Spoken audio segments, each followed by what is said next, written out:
വീട് മുടിയുമ്പോ പുഴുത്ത പട്ടിയെ പോലെ നിന്നെ അവരെല്ലാം ആട്ടിപ്പായിക്കും. വേറെ നിവൃത്തിയില്ല, നിന്റെ അമ്മയെ പോലെ നീ ഒരു ഭ്രാന്തിയായിട്ട് ഇവിടെ തന്നെ വരും എന്റെ കൺമുമ്പിൽ. അപ്പൊ നീ കാണും ഞാനും മൂന്നേട്ടനും സന്തോഷത്തോടെ ജീവിക്കുന്നുണ്ട്. നീ കരയും. നിനക്ക് അങ്ങനെ ജീവിക്കാൻ കഴിയുന്നില്ലല്ലോ എന്ന് ഓർത്ത്. തുളസിക്ക് പുറകിൽ നിന്ന് നീലാംബരി ലാവണിക്കടുത്തേക്ക് വന്നു. ആയിക്കോട്ടെ, അത് ഞാനങ്ങ് സഹിച്ചോളാം.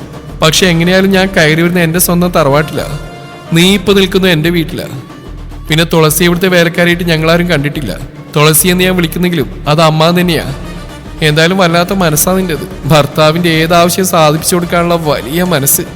നിന്റെ ഭർത്താവിന്റെ കൂടെ കിടക്കാൻ നീ വേറെ ആളെ നോക്കിക്കോ. എനിക്ക് കൂടെ കിടക്കി ഇപ്പൊ ഒരാളുണ്ട്, നീലാംബരി അവന്റെയാ.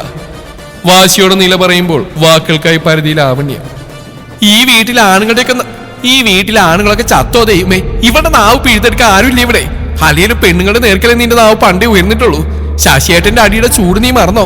വേണമെങ്കിൽ ഒന്നുകൂടെ ഓർമ്മിച്ചേക്കാം. അവള് കൂടെ കിടത്ത ഒരുത്തിനെ ഒപ്പിച്ചു വെച്ചേക്കുവാ. എന്നിട്ട് എവിടെയാണ് അവൻ? നിന്നെ ആരെങ്കിലും അങ്ങോട്ട് ക്ഷണിച്ചോ? അവിടുന്ന് ആരെങ്കിലും ഇങ്ങോട്ട് വന്നോ? എന്നിട്ട് പറയുക വിവാഹം ഉറപ്പിച്ച പെണ്ണാണത്രേ. അതെങ്ങനെയാ? നിന്റെ തള്ളയുടെ കൈ ഒടിഞ്ഞറിഞ്ഞപ്പോ അവർക്കൊക്കെ മനസ്സിലായി കാണും. മംഗളകർമ്മങ്ങൾ കൊണ്ട് നിർത്താൻ പോലും പാടില്ലാത്ത ഏറെണ്ണം കെട്ടവളാ നീയെന്ന്. എന്നിട്ട് അവള് നിന്ന് പ്രസംഗിക്കുക. അവനെ പിടിച്ച് കൂടെ കിടത്തിക്കോ നീ. എന്റെ മുകുന്ദനെ ലാവണ്യ മതി. അവനിപ്പോ ശരീരം മേലായിട്ടാ ഇവളുടെ കൂടെ കിടക്കാത്ത. അല്ലാതെ നിന്നെ കിട്ടാത്തതിന് നിരാശയൊന്നും അവനില്ല. ഇനി എങ്ങാനും നിന്റെ ഒച്ചമുന്തിയാളുണ്ടല്ലോ ഈ കൽപ്പനയുടെ കൈയുടെ.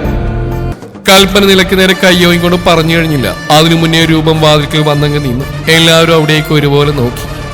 ജാൻ കൽപ്പന ഉയർത്തിപ്പിടിച്ച കൈ അറിയാതെ താഴേക്കിട്ടു. തൂണും ചാരി നിന്ന ശശിധരനും ദത്തിനെ ഒരു പകപ്പോടെ നിവർന്നു നിന്നു. മുകുന്ദൻ